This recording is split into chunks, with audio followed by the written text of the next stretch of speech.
Someone I know once said something strange to me. He said, "I'm not tired from what I do.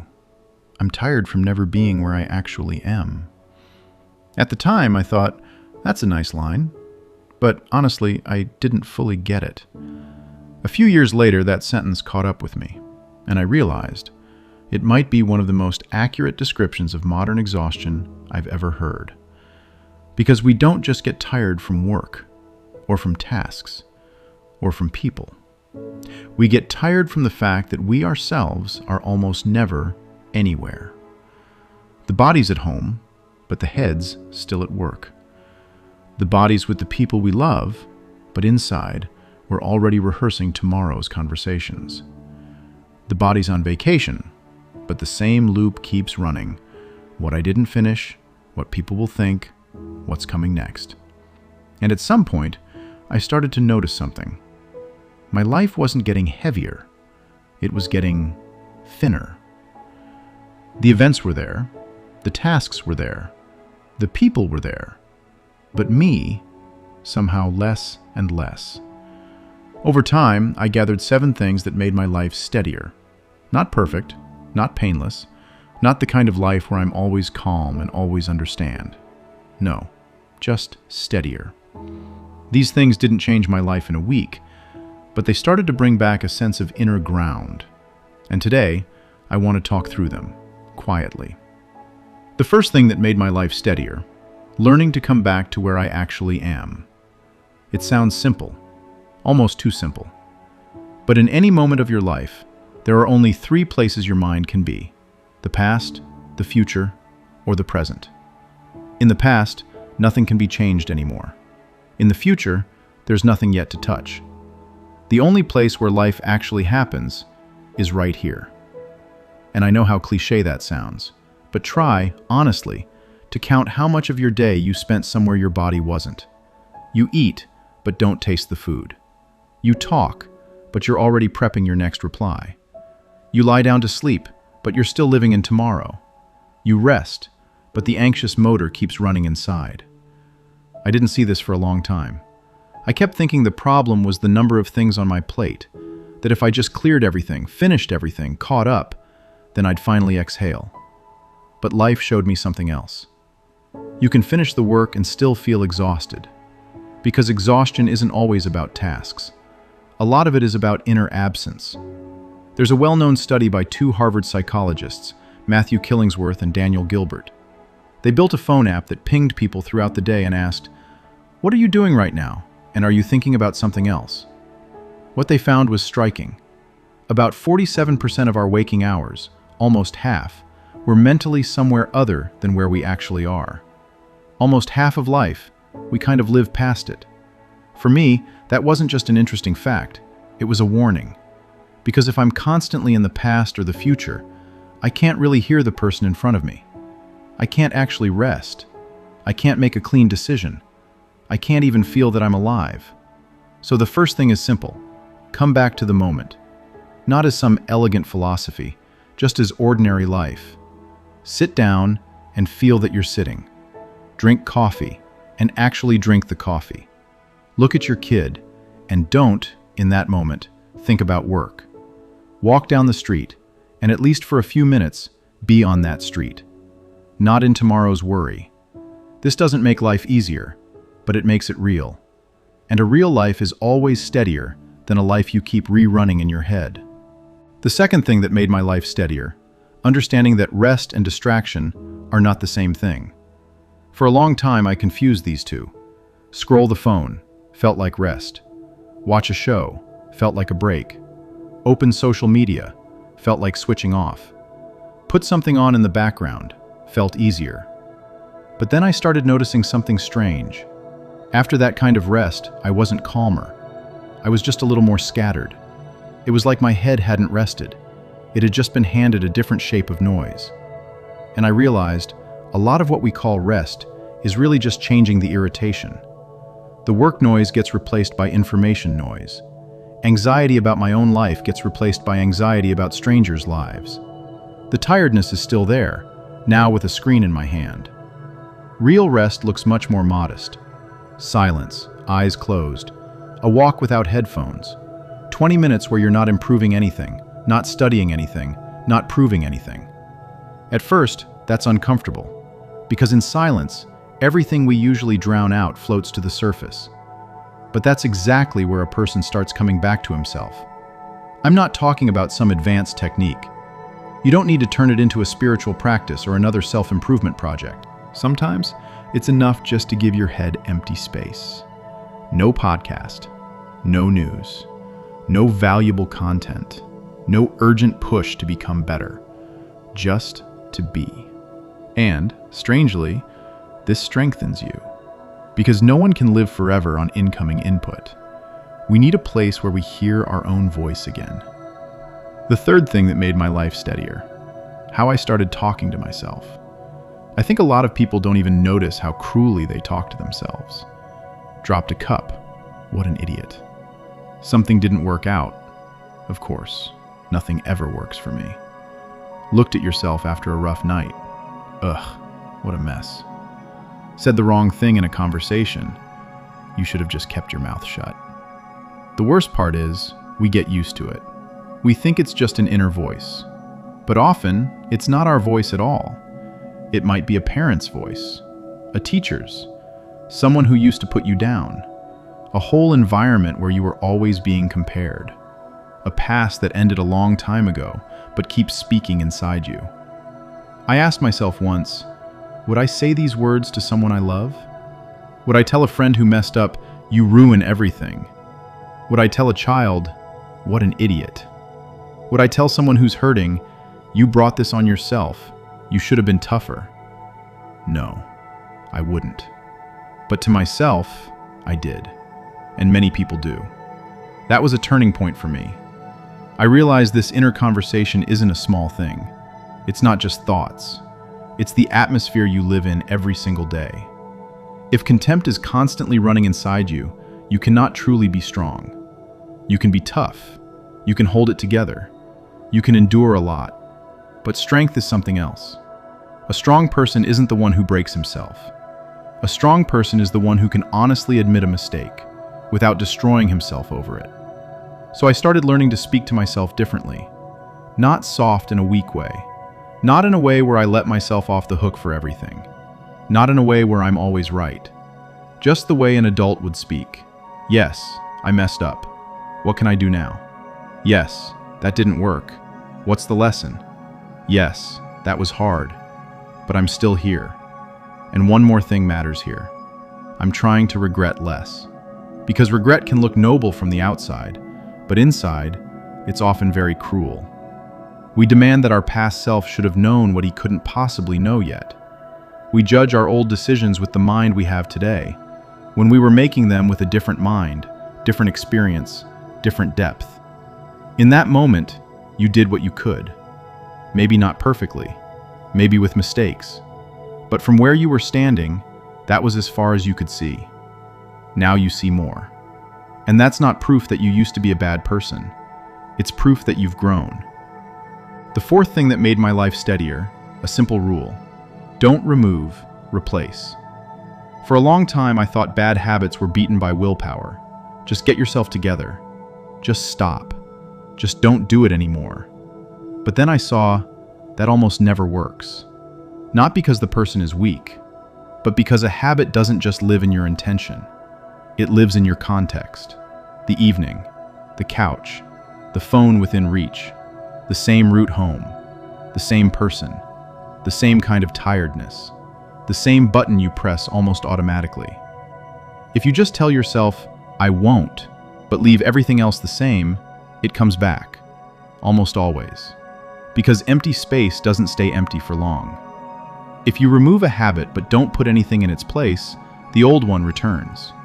If you remove a person but never figure out what's going to fill that space inside, the longing comes back. If you leave an old state but never build a new one, you just keep walking in circles. So I put it simply for myself: don't quit, replace. Not, I'm not scrolling before bed anymore, but the phone stays in another room at night, and there's a book by the bed.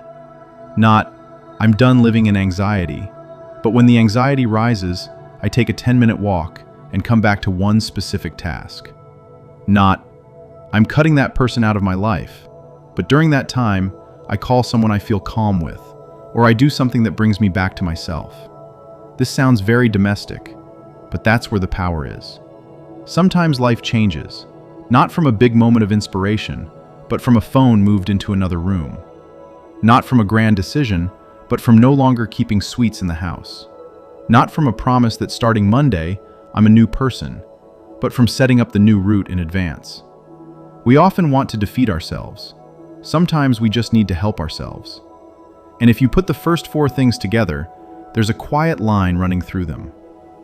First, I come back to where I actually am.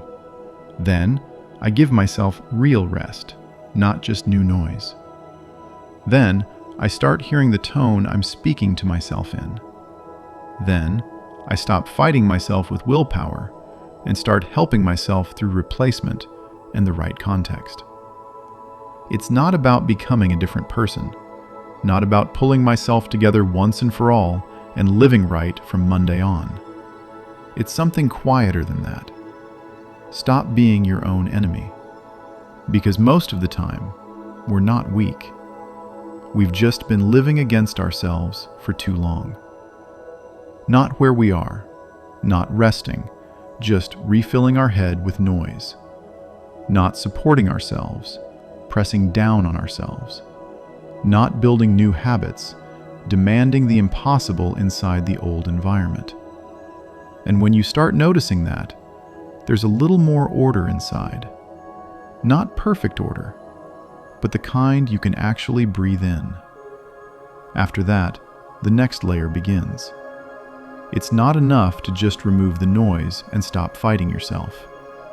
You also have to figure out where to grow, what to let go of, and what you actually stand on inside. The 5th thing that made my life steadier: letting myself be a beginner again. There's a strange kind of tiredness people don't talk about much. A person knows his work. He's been in his profession for years. He knows what to do. He's respected. He delivers. And inside, something just goes dry. Not because he's a bad professional, because he's been living in the same thing too long. Everything's familiar. Everything's predictable. Everything's on autopilot. Even the winds don't land like they used to. At some point, I realized people don't just get tired from the load. They get tired from the absence of renewal. Energy tends to live where you don't know something yet, where you're a little unsure, where you're learning, where you're not in charge, where you're not the expert, where it's okay to make mistakes, ask basic questions, and grow slowly. That brings a person back to life. You don't have to leave your profession. You don't have to start everything over.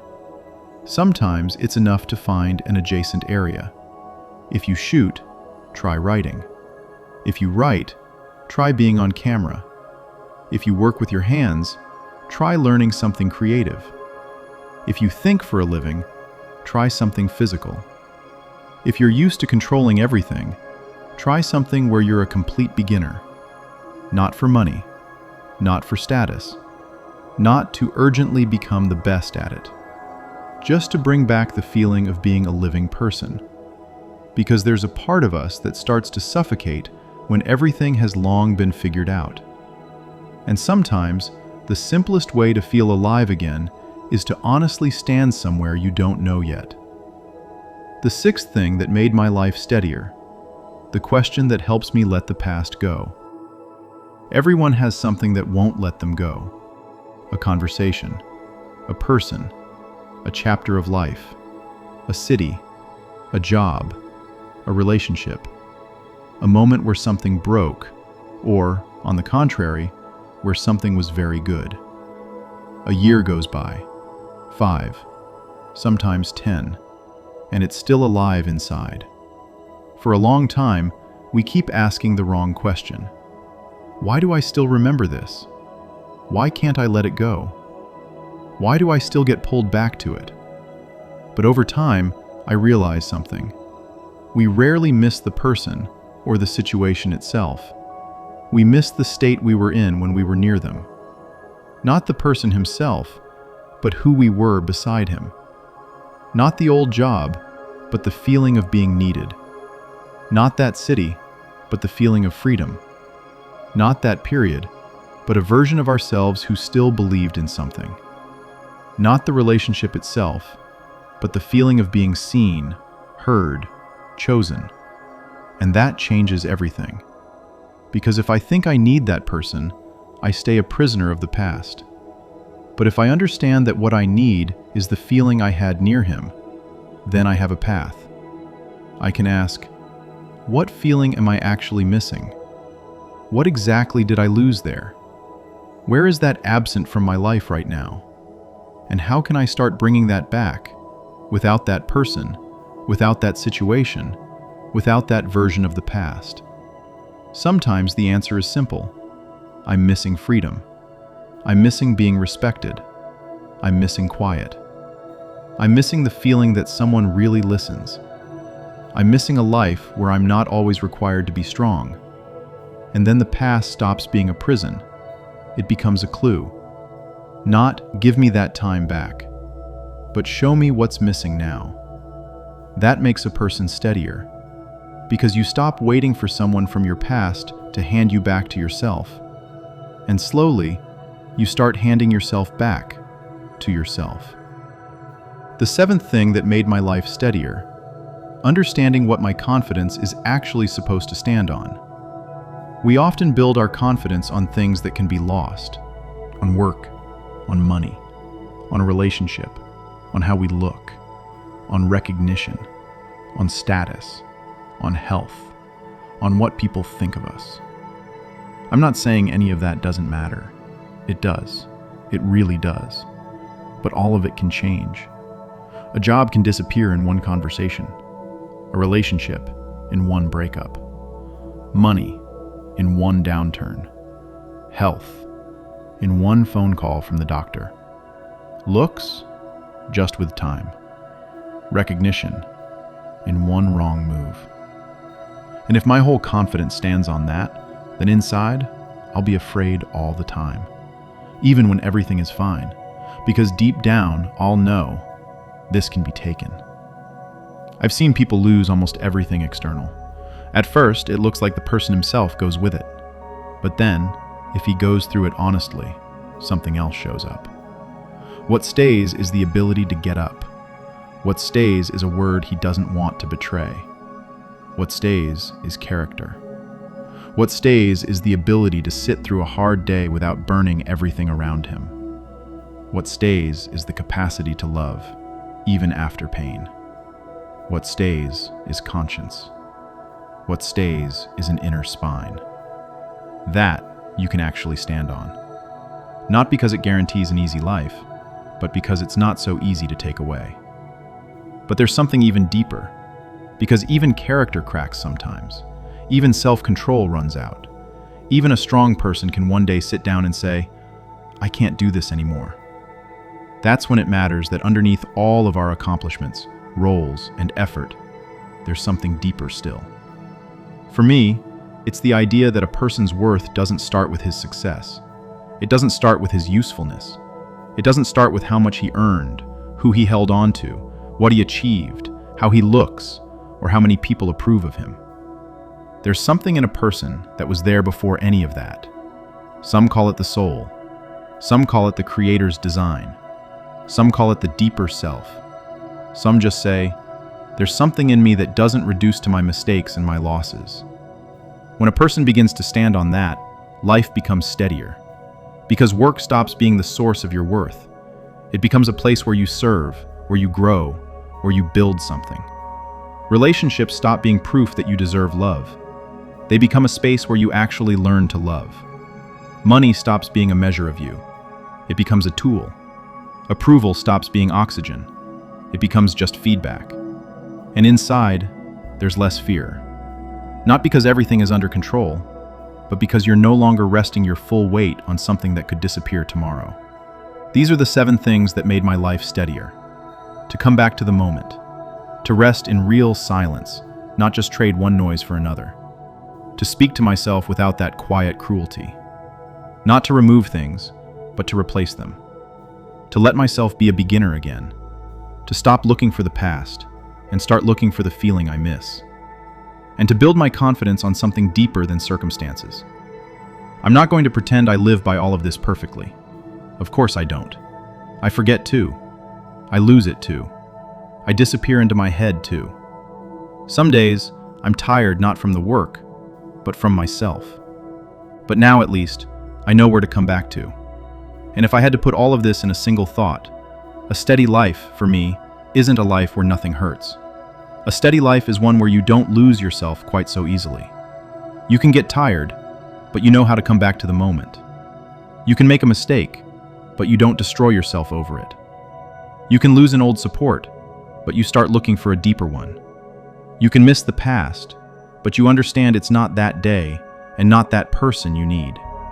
It's a feeling that isn't in your life right now. You can be a grown, experienced, tired man and still let yourself be a beginner again. That, for me, is the whole point of these 7 things. They don't make a person made of iron, and thank God for that. Because an iron person doesn't feel, doesn't ask for help, doesn't change, and doesn't grow. They make a person alive, but more gathered. Soft, but not weak. Calm, but not indifferent. Open to life, but no longer so dependent on whatever's happening outside today. Because real strength isn't being impossible to wound. Real strength is being wounded, knocked sideways, knocked off balance, and still knowing where to come back to silence, to honest conversation with yourself, to new actions instead of the old loops, to growth, to meaning, to God, to that inner point where you still are, even when a lot of things around you have changed. Maybe that's what adult strength really is. Not never falling, but knowing where your ground is when you've been knocked over again. If this conversation reached you, leave a like. It really does help the channel, and it helps quiet conversations like this find the people who need them right now. In the comments, let me know which of these 7 landed closest to you. And if someone came to mind while you were watching, someone this might reach, send it to them. Sometimes the words we need arrive through people who love us. Thank you for being here. I'll see you next time.